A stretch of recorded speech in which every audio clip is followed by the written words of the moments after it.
The gamers are sending a message, aren't they? Gamers are sending a message. Fans are sending a message. So whether you believe that it's excessive or not, how about you think about it this way? Fans of entertainment have been fed garbage over and over and over and over. We've been preached to. We've been called all type of istophobes because we don't want to accept the way you are forcing different things down our throats. So when we finally get something that's great again, maybe it's a little bit of an overreaction. But it sends a message to you game studios, to you movie studios, television studios, and all type of other businesses that are pushing this stuff, that we know what we want. Give us what we want, and we will repay you. This is a great game. I've been playing it once to twice a day for several hours whenever I get a chance. I'm a busy guy, and I haven't had a chance to play it today. Scarlo is on her way home. I've got to do some stuff with her, and I got to play it for at least an hour today. But I feel like I'm going to be up until 12 or 1 again, possibly, depending on how my day goes after she gets back home. I love this game. Is it perfect? No. But the controls are pretty tight. I love the graphics. She's a cute girl. Yes, she's attractive. But the moves, the fighting, the cinematics, it's a great game. You know what I mean? Is it the Citizen Kane of video games? No. But it is a great game. And you finally gave us something that we want. Great gameplay with great aesthetics and an interesting story. Who would have thought? Oh, also you didn't preach to us. Thanks. So on Forbes here, Stellar Blade is now the highest user scored PS5 game ever. And in this title they say, which is a little bit excessive. Maybe it's not. Maybe it's the fans sounding off and finally getting something good. You know, I had a friend whose mom never cooked. And she never cooked because she couldn't cook. And when he ate at my house, we had to make him leave.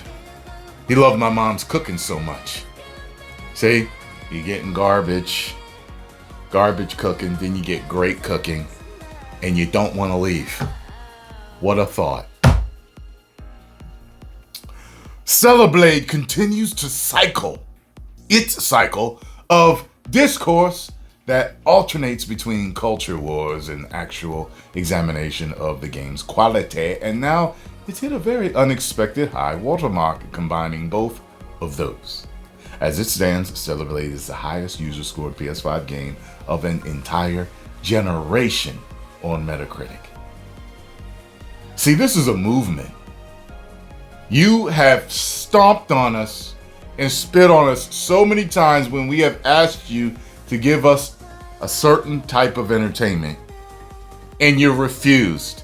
You just kept pushing other stuff and pushing other stuff. Now watch. If Deadpool and Wolverine is done right, it's going to be another multi-billion-dollar movie. It's going to send a message to Disney. And I'm just waiting for them to do something stupid again. Because I've been a loyal fan, but I've had it up to here and I've been nice about it. There's other people out there, they call Disney all type of names.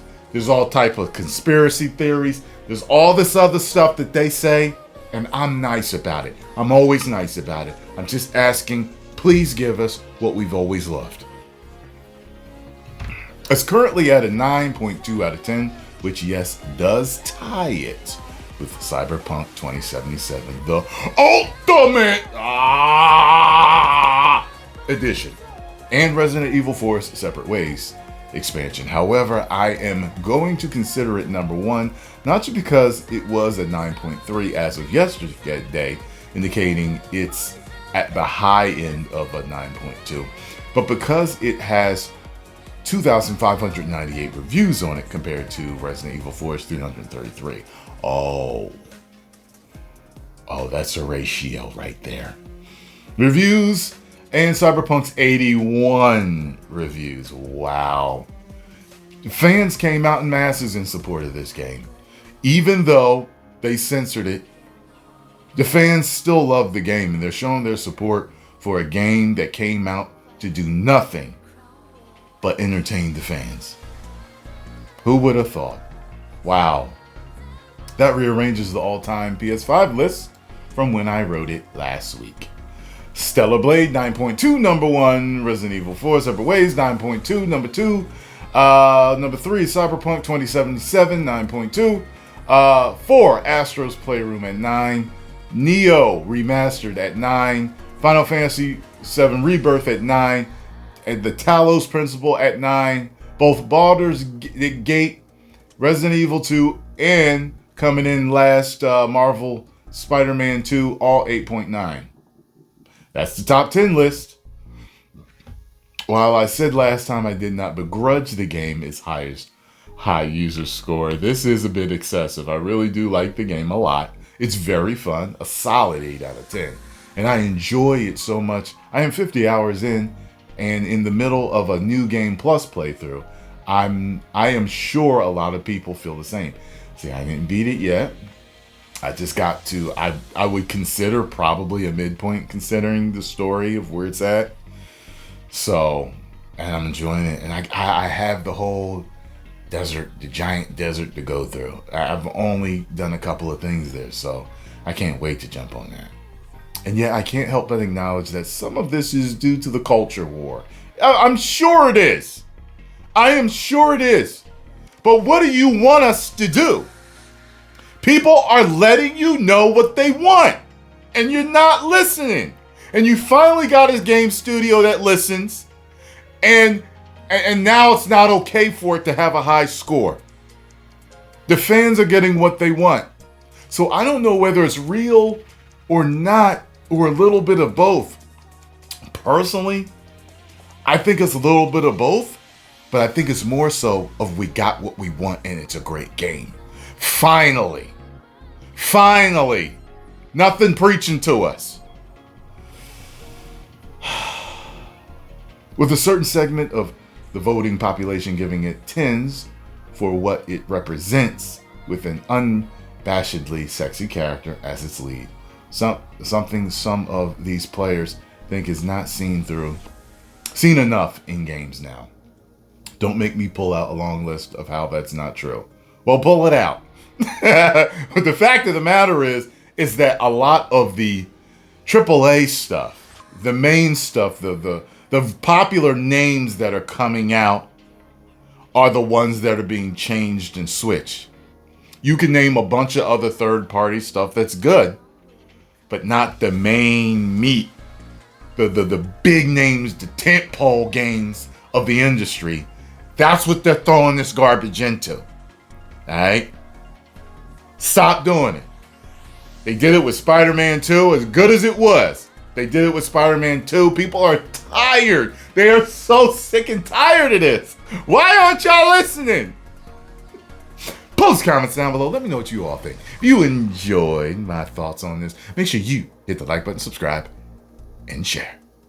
Right now, what would I rate the game? I think that I would rate it somewhere, if I was on a 1 to 10 scale, it's going to be like anywhere from a 8. It's somewhere between an 8 and a 10. I don't know yet. An 8 to a 10. If I would stop right here, and I would give it probably like an 8. Only because she's a little too stoic and boring for me, as pretty as she is. And The other characters aren't as interesting as I would want them to be. But other than that, if I was going to give my normal 1 to 5 scale, it's getting a 4 out of 5. Period. 4 out of 5. That's above average entertainment, which I normally tell you for 3. So it's way above average entertainment. Definitely worth a buy. Definitely worth playing. And I'm going to be playing it on New Game Plus. So, yeah, get ready. 10 million subscribers. Woo!